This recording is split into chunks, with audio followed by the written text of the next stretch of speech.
You're watching Fox 17 News, Nashville in Focus.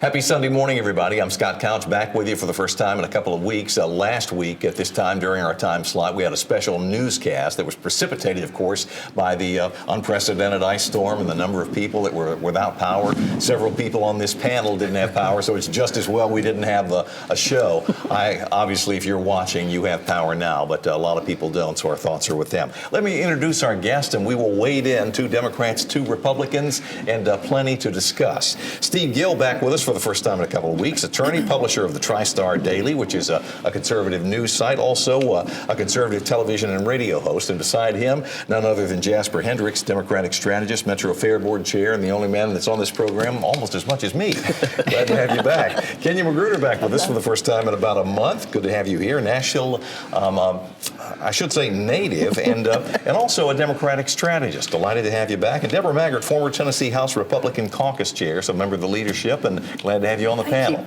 Guys, let's wade in. And the first question on the hit parade, and I should let everybody know that on Friday, National Mayor Freddie O'Connell did a little bit of an about-face, and he said that he is not satisfied with the National Electric Service response to the storm.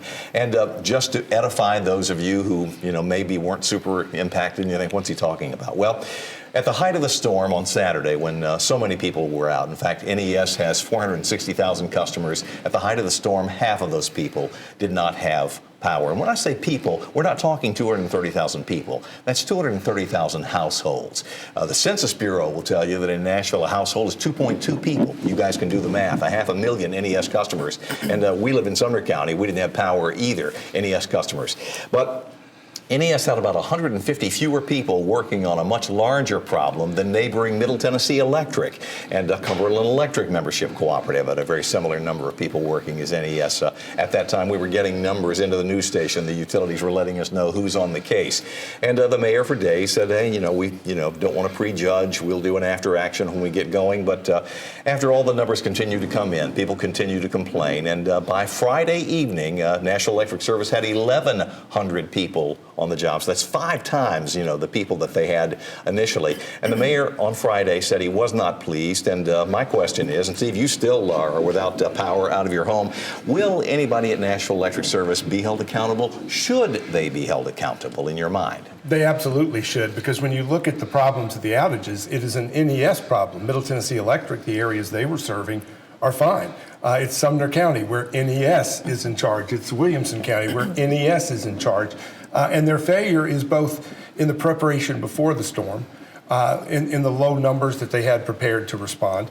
Then when they saw Saturday how bad it was, they did not immediately respond appropriately and throw hundreds and hundreds more. They've now done it later in the week.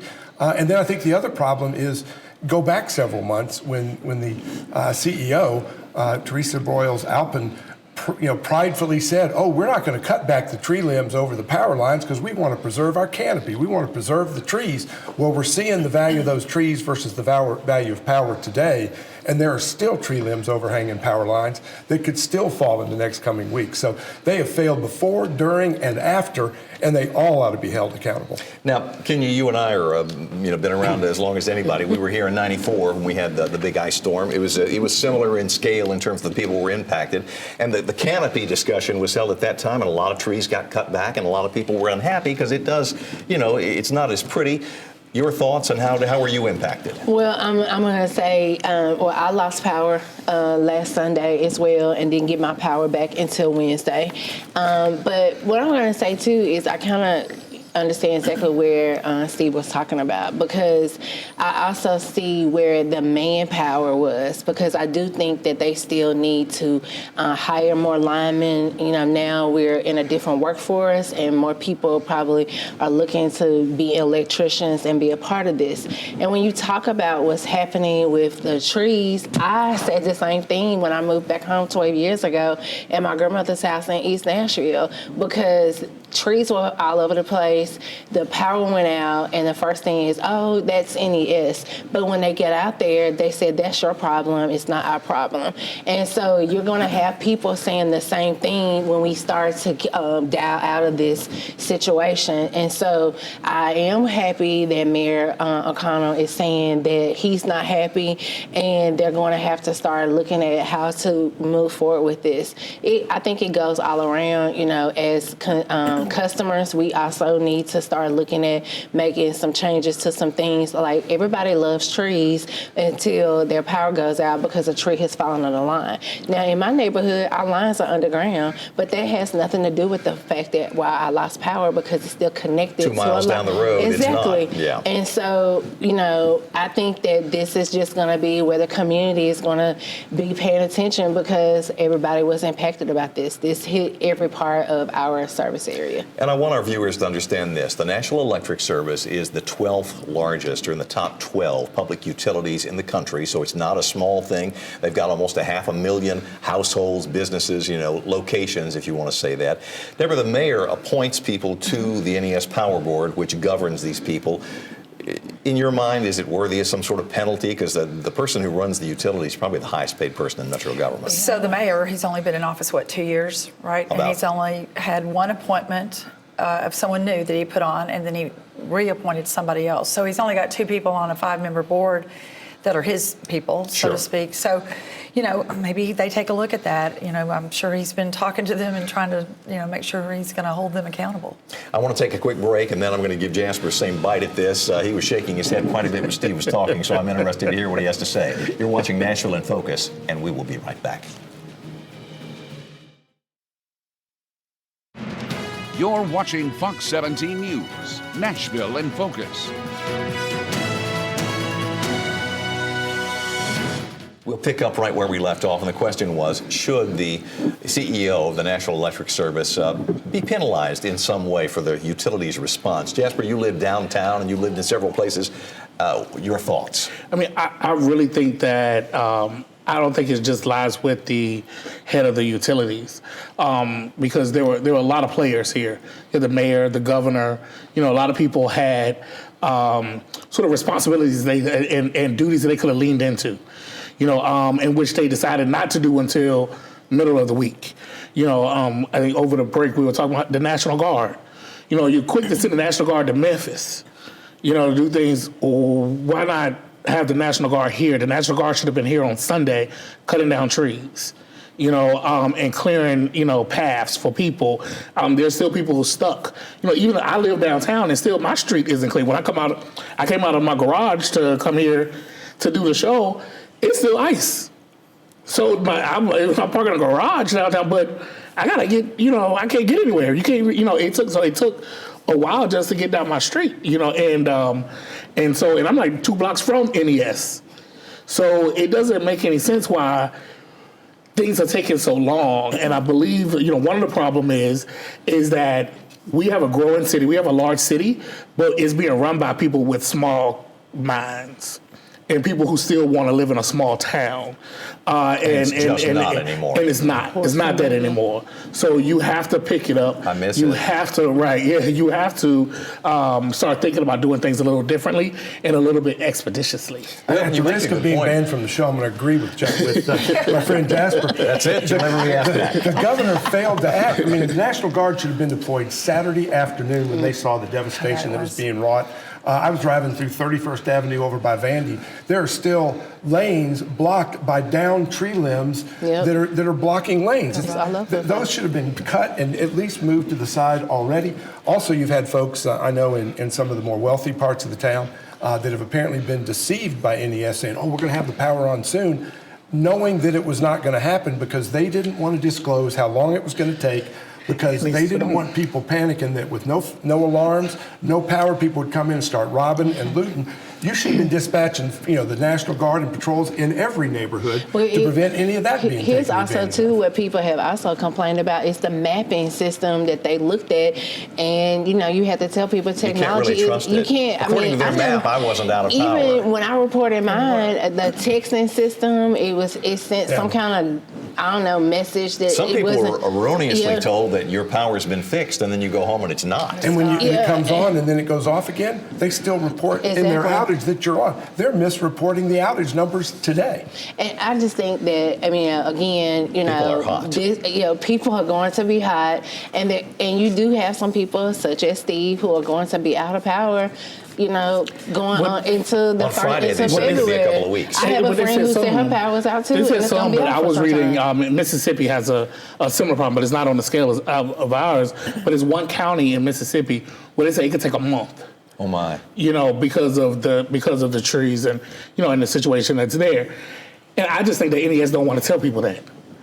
It could take a month. The mayor and the governor both. In fact, on Friday, the governor tweeted. You guys may have seen. He's not pleased with the NES response. He has expressed that displeasure. Thursday, he was happy. Up. Yeah, I know. Well, the mayor said the mayor was too. And so I think as the picture has, and the mayor has said, I think he said it on Thursday. You need to tell people, show people. And NES made a comment. You guys may have heard it in the news conference. They said NES's system is complex. And I not to be a smart aleck, but I thought, how? Why would you say How is it it any to different people? than Middle Because you Tennessee need to- Electric or CEMC or I you get fill in the text blank? messages from people all the time I don't want to get them from, right? Why can't they send out a text? Another issue I'll bring up is staying in a hotel right now as a homeless guy. A few years ago, we raised the hotel motel tax to fund the Titan Stadium, a billionaire getting our money, to punish tourists coming to town. Well, now we're punishing thousands of people who are staying in hotels because they can't stay in their homes. We're the ones paying those higher taxes.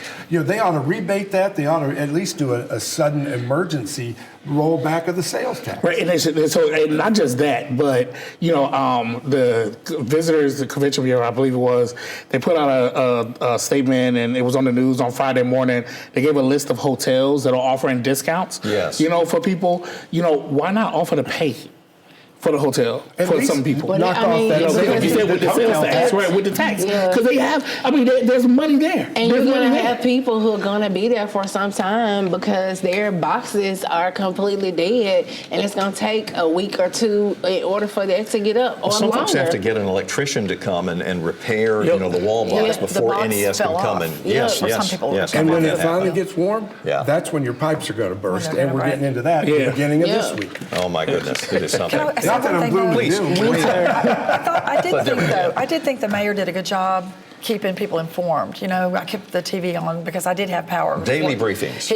I thought he told everybody what was going on to the best that he could and where to go and that kind of thing. I But thought it the was mayor did a good interesting job. when he held his information that he was private giving. conference on Thursday instead of teaming up with NES. Thursday's when he started saying, Yes. I'm not going to do a press conference with those guys anymore. I also think, too, that some of the elected officials are still in the dark. You had Councilwoman Zofasor talk about how she was I think in Senator the dark. Haggerty doesn't have and power. she went driving around and did not realize how much people did not have power because she was in the dark herself. But you also had other elected officials who complained and said the same thing. And so none they're of going this to is be to out criticize for the linemen. They're doing an amazing job. Yes. But when And there's thanking 300 them, when you too. need 1,000. Just the instruction and whether or not it's people the were leadership. deployed. Yeah. I've got to take a break. When we come back, we're going to talk about Governor Lee's State of the State address, his final one, which is coming up on Monday. We will be right back.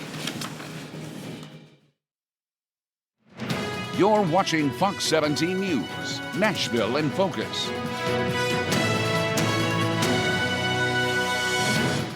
On Monday evening, Governor Bill Lee will deliver his final State of the State address. He will lay out his budget priorities in the final year of his candidacy. And the question is, and Debra will start over here since you were in the legislature for so long. The state, I think I saw the numbers, 1.3% revenue projections coming in ahead of what they thought, which means the governor's going to have a little more money to spend. He wants to double the number of scholarships for private schools. Can he do it? Should he do it? Will the legislature go along? I don't know if the legislature will go along. They had to to twist a lot of arms to get the voucher bill that he did get passed and last year. threaten people and run folks off. There was a lot of unhappiness about that behind the scenes. So I think he's going to have a harder sell this time because some people they've been home, right, and they've heard about it from their people. So they may come back and say, I don't know, not so fast. It wouldn't surprise me if he has a harder time. I have heard the Democrats already lining up, talking about some things that the governor had mentioned in his last State of the State that had not come true. You probably read some of these same things. I think Senator Ackberry put something out on Friday about that. Yeah, I mean, we're at a place, where Senator Ackberry had to outline the things that weren't not putting, increasing the funding for teachers. I mean, they've been sitting home for a week now here in Davidson County and probably elsewhere across the state. And so we are going to have to really look at what we are missing out on, and giving more money to private schools is not what we want to do. We were the last few times that we had to vote on this, and I'm quite sure that they're going to continue to hold the line on saying no to increasing funding. We still don't even know how many people are getting the money, how much were they coming from private school to do this in the first place. So this is going to be a fight, and I'm quite sure that, they're going to probably give him some of the stuff he's asking for, but Democrats are still going to It'll be interesting to see what he asks for. Now, you're home away from homes, the legislature. What are you hearing in the halls? Well, I mean, it's going to be a lot of talk, as we've seen before. But I think the storm is one of the things I think is going to change the direction. The conversation? Yeah, it's going to change it a little bit because we're going to have to be prepared for disasters, right? And, I mean, we have tornadoes. We have, we have ice storms. We have, we have a little bit of everything, right? We have 4 seasons in one day, but so I think that this storm is actually going to change the conversation a little bit now with but because there's so many other promises that were made that have been made before, and I think he's going to have a hard time, trying to sell something new when you haven't completed. When you haven't completed what you said you were going to do before, if he plans to run for higher office, another office once he leaves. I'm fairly well satisfied that he won't because he told me so. We'll see. Yeah. So agreeing with Kenya and Jasper in one show, I'll never be back. But Kenya's exactly right. That's right. The money's not there to expand. It was built in. There'd be a 5,000 student expansion. The governor and some of the leadership are talking about 20,000. The money's not there for 5, much less 20. And as Kenya pointed out, we're not getting the transparency. How many of them have moved from public schools to private schools? We estimate it's about 80,000. They don't even ask where you're coming from if it's a private school. We're not getting transparency of where it's gone, nor the academic success that they've promised. So I think the $2,000 they gave to teachers to help get them over the line last time, that was a one-time deal. They're going to have to either do that again. The rural legislators are going, wait, all this money is going to Memphis, Nashville, Chattanooga, Knoxville. What does it do in my county? So I think it's going to be a ridiculously hard lift through the legislature. I'm looking forward to seeing what they're going to do. And obviously it's on Monday night. And again, we now have a lame duck governor. This is his very last one. I've got to take a break here, but we have a final segment. I think we could go for an hour today easy, but don't have it. Stay tuned. We will be right back. You're watching Fox 17 News, Nashville in Focus.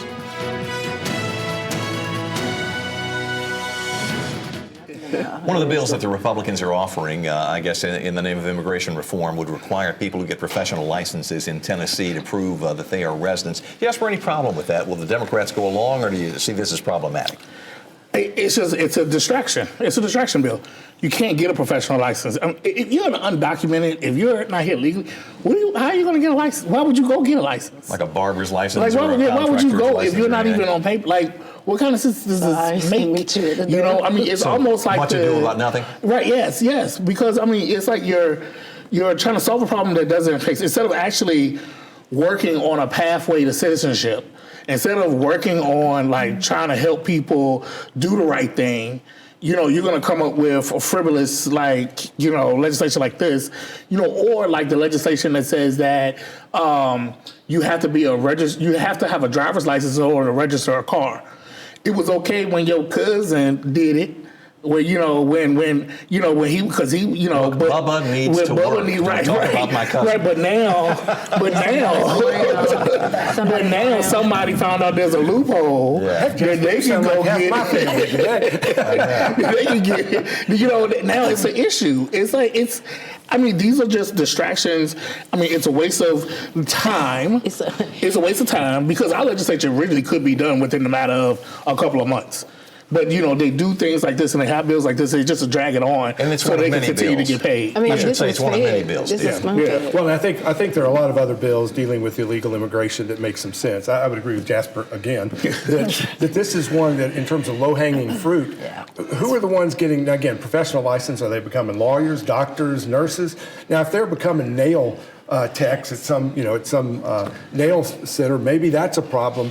But make it address the actual problem, not saying we want to just put on as many illegal immigration bills as we can. Now, I'm not going to force you guys to weigh in on this. Anything to say on this, or I agree. This is just a copy paste modified. It's been down from the White House to basically say let's continue the culture wars and continue to have weapons of mass destruction when we could be doing things that can be helping people have a quality of life to live, work, and play in the state of Tennessee. And parting shot. Don't have a ton of time left. I don't want to mention it. Joy Stiles, since we all got together and had an opportunity to talk, has announced she's running for mayor. Kenya, does she have a chance? Puncher's chance? No chance. I'm going to say this is that she can file to run and get out here and campaign like anybody else. So good luck, Joy Stiles, and good luck to anybody else who decides to get into this election because this is a free country, last time I checked, and anybody can run. Yes. I haven't heard. I'd say pre-ice storm or post-ice storm. She's got to have a whole lot of money. Where is she going to get the money to run against Freddie? It takes money. Does anybody donate to that? I've got less than a minute. I'd say no, but again, what are Freddie's numbers after the ice storm, and is she the one to take advantage of it? Interesting. Your thoughts, sir? I mean, I think she's done a lot of great work out in Antioch. I think her name recognition in Antioch is great. I mean, it's not just downtown, and she's done a lot out there. There's been a lot of focus around downtown when you have a rest of the shopping area, right? Yeah. So she has she can and it's about name. It's about and then how many people can turn out. I mean, you got to remember our mayoral election is 10% turnout. Is the mayor vulnerable? Yeah, with 10% turnout, yes. So you're always talking about that. To your point. So make the case and voters will vote. Yes. Well, we have a lot of information out there for you, and we will be covering the governor's State of the State address. Again, that's coming up on Monday. Thank you all for making your way in for the show. Thank you all for watching. We will see you next week right here on Nashville in Focus.